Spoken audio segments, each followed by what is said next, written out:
Students, आज chapter number 1 से वैद्युत आवेश एवं क्षेत्र से बिंदु आवेश के कारण विद्युत क्षेत्र जो है टॉपिक देखते हैं। इस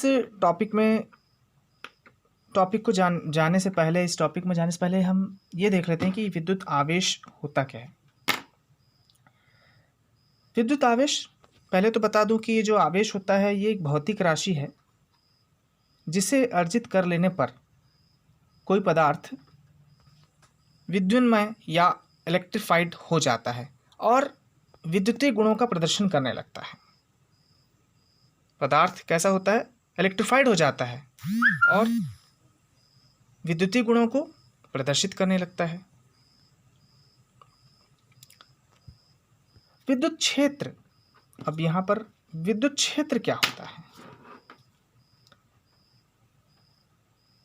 इसको भी हम परिभाषा से समझते हैं कि किसी विद्युत आवेश के चारों ओर का वह क्षेत्र जहां तक वह अन्य आवेश पर स्थिर विद्युत बल लगा सकता है उस आवेश का विद्युत क्षेत्र कहलाता है। किसी विद्युत आवेश के चारों ओर का वह क्षेत्र जहां तक वह अन्य आवेश पर स्थिर विद्युत बल लगा सकता है उस आवेश का विद्युत क्षेत्र कहलाता है। यानी कि यदि किसी विद्युत आवेश को यदि हम मुक्त आवेश में रखा जाता है तो वह अपने चारों ओर का वैद्युत पर्यावरण उत्पन्न करने लगता है। जहाँ तक वह अपना प्रभाव प्रदर्शित करता है या कर सकता है, विद्युत आवेश के चारों ओर का यही क्षेत्र विद्युत क्षेत्र कहलाता है।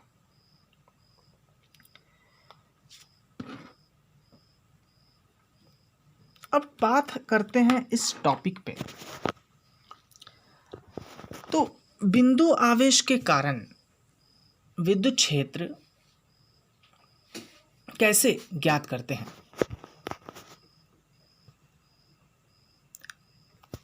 तो माना कि किसी बिंदु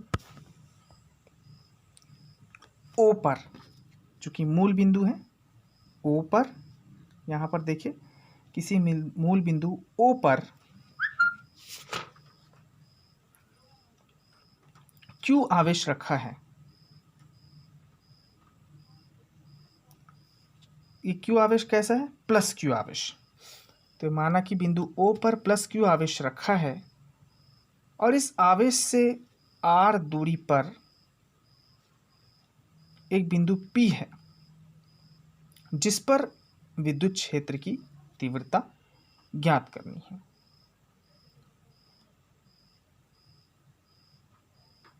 चूंकि आवेश को हम दो तरह से जो है यहाँ पर हम विचार करेंगे। यहाँ पर जो है प्लस Q आवेश एक लेते हैं और यहाँ पर Q0 आवेश लेते हैं। एक आवेश यहाँ पर सोर्स चार्ज यानी स्रोत आवेश और दूसरा लेते हैं Q0 जो लिए हैं ये है परीक्षण आवेश। चूँकि इस बिंदु आवेश के कारण विद्युत क्षेत्र ज्ञात करने के लिए हमें दो आवेश लेना है, एक स्रोत आवेश और दूसरा है परीक्षण आवेश। क्योंकि अब ये स्रोत आवेश और परीक्षण आवेश क्या होता है? अब स्रोत आवेश वो आवेश होता है जिसमें विद्युत क्षेत्र विचाराधीन होता है।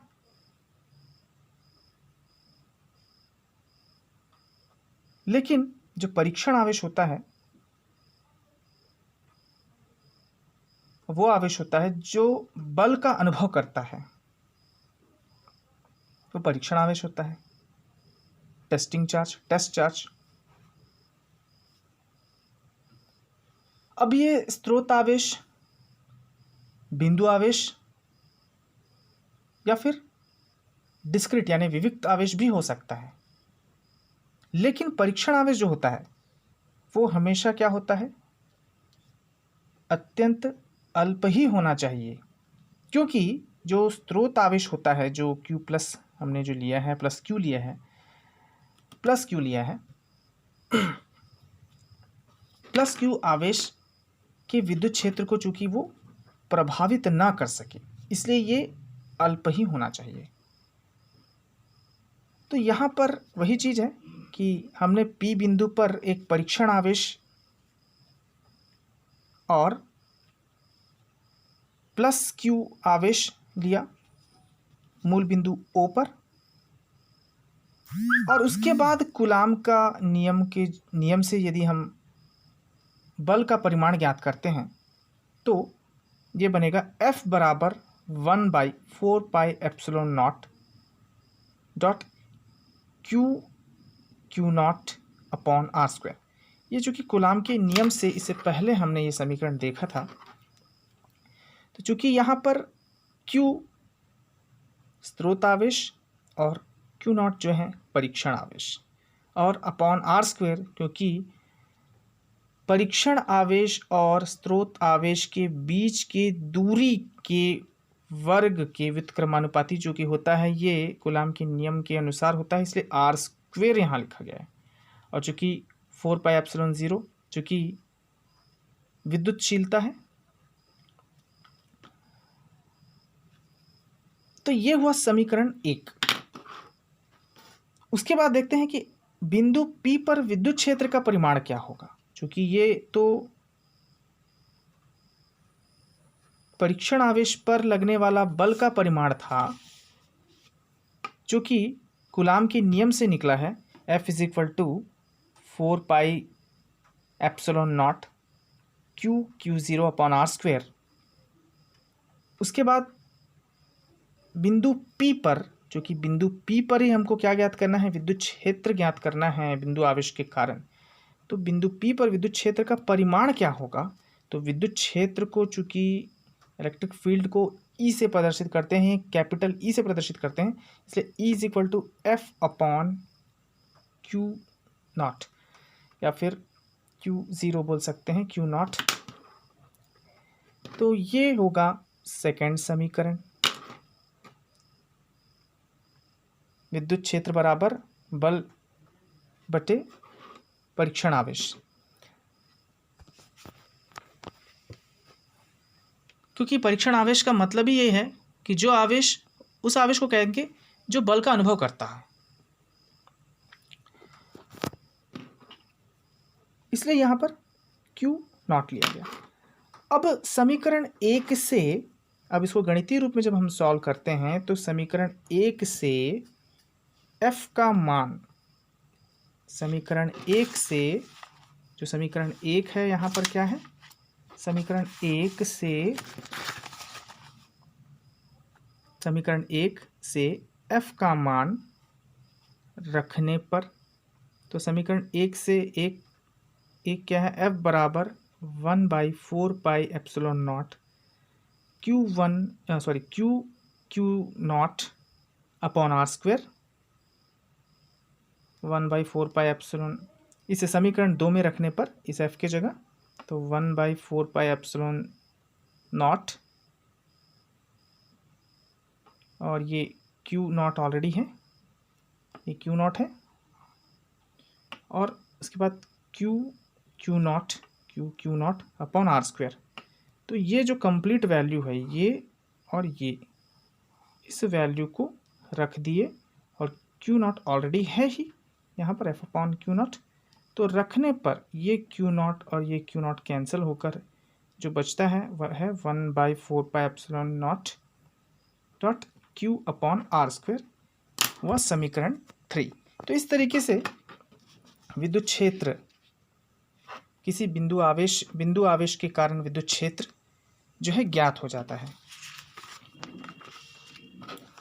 अब इसको हम सदिश रूप में लिखते हैं, तो सदिश रूप में जब हम लिखते हैं तो इस रूप में लिखेंगे, E की जगह क्या लिखेंगे, यहाँ पर एरो मार्क शो करेंगे, तो सदिश E = 1/4πε0 dot Q upon R square dot R cap. चूँकि यहाँ आर कैप जो शो किया गया है, ये होता है एकांक सदिश, एकांक सदिश को जो है बताता है। चूँकि यहाँ पर आर कैप जो है बिंदु ओ से पी की दिशा में एकांक सदिश है। यहाँ पर हम फिर से चित्र में जाते हैं। बिंदु ओ से पी की दिशा में, पी बिंदु वो बिंदु है जो जहाँ पर हमने परीक्षण आवेश रखा था, और इस बिंदु पर ही हम क्या ज्ञात कर रहे थे, विद्युत क्षेत्र की तीव्रता ज्ञात कर रहे थे। तो ओ से लेके पी दिशा में क्या है, एकांक सदिश है। और यदि यह आवेश के परावैद्युतांक माध्यम में स्थित हो तो सदिश रूप में E इज इक्वल टू क्या हो जाएगा, यहाँ पर 1/4 pi epsilon not K dot Q upon R square R cap. इस तरीके से सदिश रूप में जो है ज्ञात हो जाता है।